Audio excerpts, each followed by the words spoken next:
Devasis Das. Ragini Das. Ajay Das, Utpal Das,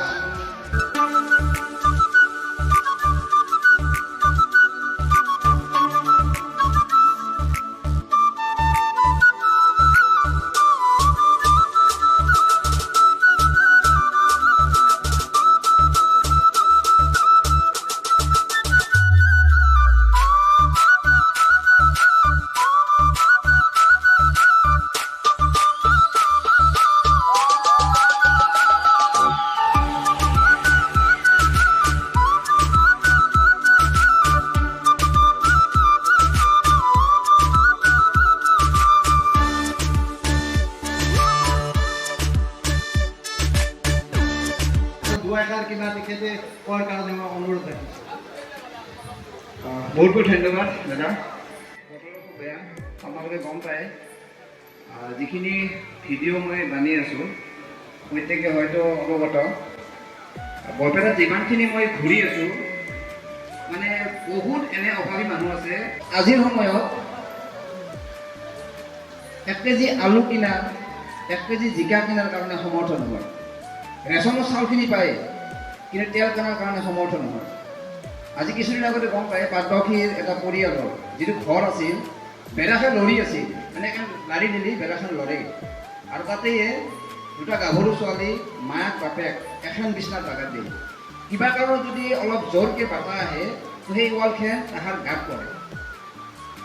প্ৰথমতে ভাবা নাছিলোঁ যে মানুহজনে কৈ আছিল আমালোকৰে থাকে যে আমাৰ ঘৰটো বৰ বেয়া, মই গাভৰু ছোৱালী দুজনী থাকোঁ এনেকৈ। যেতিয়া যাই দেখা পাওঁ আমাৰ গোটেই টিমটো গৈছিল, এটা ভয়ানক দৃশ্য। সেই দৃশ্যটো চোৱাৰ পিছত এনে লাগে মানুহ এনেকৈও থাকে না আজিৰ দিনত, কিন্তু আমি বিন্দাছ চলি আছোঁ। আমাৰ ঘৰততো আছে চবখিনি, আমাৰ ল'ৰা ছোৱালীক কি ধুনীয়াকৈ খুৱাই পিন্ধি লৈ আছোঁ। কিন্তু সেই গাভৰু ছোৱালী দুটা ৰেগুলাৰ যিটো পিন্ধা কাপোৰ থাকে, আপোনালোকে হয়তো বুজি পাইছে মই কি কৈছোঁ, সেইখিনিও মাক বাপেকে দিব পৰা নাছিল। ভাল লাগিল, ভিডিঅ'টো এৰি দিছিলোঁ। এসপ্তাহত প্ৰায় 80,000ৰ ওপৰত টকা আপোনালোকে দিছে। অসমৰ বাহিৰৰ পৰাও বহুত পইচা আহিছে, আমেৰিকাৰ পৰা আহিছে, উত্তৰ প্ৰদেশৰ পৰা আহিছে, ৰাজস্থানত আছে, আমাৰ অসমৰ মানুহে আছে তাত। তেওঁলোকে পইচা পঠাই দিছে, আৰু সেই পইচাই দি এসপ্তাহ পিছত তেওঁলোকৰ ঘৰত আপোনালোকে হয়তো ভিডিঅ'ত দেখা পাইছে। টিংপাত, লেট্ৰিন, বাথৰুম, মানে গেছ নাছিল। 7 বছৰ ধৰি মাকে মানে কেঞ্চাৰ ৰোগী, এজন কেঞ্চাৰ ৰোগী যদি শুইকে ভাত খুৱাব লগা হয়, গতিকে গেছো নাছিল, দমকল নাছিল, দমকলটো বেয়া, বেলেগৰ পৰা পানী আনি খায়।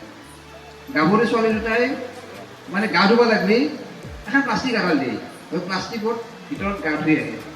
এখানে এটা ছবি দেখাৰ পিছত মই ভাবোঁ যে আমাৰ বৰপেটাত বহুত মানুহ আছে, বহুত দিব পৰা বহুত মানুহ আছে। যদি অলপ আগবাঢ়ি আহে আমি তেওঁলোকক অলপ হ'লেও কিবা সকাহ দিব পাৰিম। কাৰোবাৰ টেবলেট নাই, আজিৰ দিনত প্ৰেছাৰৰ টেবলেট নাই, দুখ লাগে। ফোন কৰি বাবা মোৰ প্ৰেছাৰৰ টেবলেট নাই, যদি পাৰোঁ মোৰ পৰা দিছোঁ, নলে কওঁ যে চাওকচোন যদি পাৰোঁ যদি চেষ্টা কৰিম। এইমাত্ৰ মই একজন কুমাৰাটীৰ পৰা আহিছোঁ, তেওঁ হাৰ্টৰ পেচেণ্ট। মই ইয়াৰ আগতে 27,000 টকা উঠাই দিছিলোঁ, কিন্তু আজি তেওঁ ঔষধ খাব পৰা নাই, মোক কৈছে। বেয়া লাগে দেখোন, বা মানে এনেহেন মানুহ আছে বৰপেটাত। গতিকে যিমানে ভাবি আছোঁ যে আমি উন্নতি কৰি আছোঁ, কিন্তু আমাৰ কিছুমান মানুহ এনেকৈ আছে বহুত তলকলৈকে নামি যাই আছে। কিন্তু সেইখিনি আমি মানুহক উঠিয়াৰ কাৰণে কোনো চেষ্টা নকৰোঁ। যি কি নহওক, আপোনালোকে এইখিনি দিয়াৰ কাৰণে মই হয়তো দিব পাৰিছোঁ। আৰু যিটো পৰিবাৰৰ কথা কৈছোঁ, সেই পৰিয়ালটোক আজি আমি চিটি কাৰ্ডত লৈ গৈছিলোঁ। যিখিনি মানে সেই ছোৱালী দুজনীৰ কাপোৰ কানি নাছিল, গোটেইখিনি কিনি দিছোঁ। তাৰপিছত গাৰু নাছিল, 6 বছৰ ধৰি এখন গাৰু নহওঁকৈ বাগাত দি আছিল। তো চিন্তা কৰক, আমাৰ গাৰু এটা নহ'লে আমিতো পাৰিলে আৰু এটা ল'ব খোজোঁ, ভৰিখন দিয়াৰ কাৰণে আৰু এটা গাৰু ল'ব খোজোঁ। কিন্তু সেই পৰিয়ালটোৰ 6 বছৰ ধৰি গাৰু নাছিল, মহৰি নাছিল, কম্বল নাছিল। আজি গোটেইখিনি কিনি দিয়া হ'ল। লগতে কুকাৰ এটা দৰকাৰ আছিল, কুকাৰটো কিনি দিলোঁ। আৰু মই ক'লো চিটি কাৰ্ডত আহি পাইছা না, তো তাহোঁ কৈছে আমি চিটি কাৰ্ডত আহি পোৱা নাই। তো তাহাৰ মন পচন্দত যি লাগে তাতে আমি কিনি দিছোঁ। লগতে মই ৱেলডানত লৈ গৈছিলোঁ, ফ্ৰীত গোটেইখিনি ফ্ৰীত মানে খোৱাৰ ব্যৱস্থা কৰি দিছে, 1 টকা লোৱা নাই। তাহোঁ কেইজনৰ পুৰণি যাই পোৱা নাছিল, তাহোঁ মই বোলে কি খাব অৰ্ডাৰ দিয়ে, তাহোঁ মাংস বা বেলেগ দিয়া নাছিল, চাওমিন অৰ্ডাৰ দিছিল কাৰণ কেইজনী পইচাটো বেছি উঠে সেই ভয়ত চাওমিন অৰ্ডাৰ দিছে মই কি চাওমিন মাংস নাখাওঁ নেকি তো ইজনে সিজনে চাইছে দুটা মানে বইনাকে খাবাৰো ইচ্ছা যদি মাংস খোজো কিবা ভাবি আহোঁ তো ৱেলডানৰ মানে ৰাহুল দাসক বহুত বহুত ধন্যবাদ দিছোঁ গোটেইখিনি সুবিধা কৰি দিছিল গতিকে আমাৰ মাজত এনে মানুহ আছে আগবাঢ়ি আহে আহক আপোনালোকে যাতে আমি বৰপেটা যিখিনি মানুহ আছে সেইখিনি মানুহ অলপ যদি কিবা সকাহ কৰিব পাৰোঁ সহায় কৰিব পাৰোঁ সেইখিনি মোৰ চেষ্টা আৰু সেনেকাৰণে ভিডিঅ' বনাই আছোঁ আজিলৈকে আপোনালোকৰ আশীৰ্বাদ লাগিব আমাৰ গোটেই টিমটো থাকে এনি টাইম যেনে নহ'লেও আপোনালোকে পাব আমাৰ টিমটো কিবা আপদ বিপদে হ'লে ফোন কৰিব আমি যিমান পাৰোঁ চেষ্টা কৰিম গতিকে বিশেষ নকওঁ বৰষুণ আহি আছে তো শেষত একলে কওঁ কৰিলে বাবা কি ধন্যবাদ টিংকু দাসক ধন্যবাদ জনাইছোঁ আৰু তেখেতে যিয়ে নহওক আমাৰ মাজত উপস্থিত হৈ আমাক উৎসাহ উদ্দীপনা যোগাইছে ভৱিষ্যতলৈও আমি আমন্ত্ৰণ কৰিম আমি উপস্থিতি কামনা কৰিম আৰু আমাৰ পিংকু দাস কৈলা বাবাৰ ফালৰ পৰা যি আমাৰ হৃদয়স্পৰ্শী মহানুভৱতাৰ কথাখিনি কৈছে এইখিনি অনুধাৱন কৰি আমি যাতে আটাইক সহায় কৰিব পাৰোঁ তাৰ বাবে মই আটাইলৈ অনুৰোধ থাকিল আটাইকে ধন্যবাদ জনাইছোঁ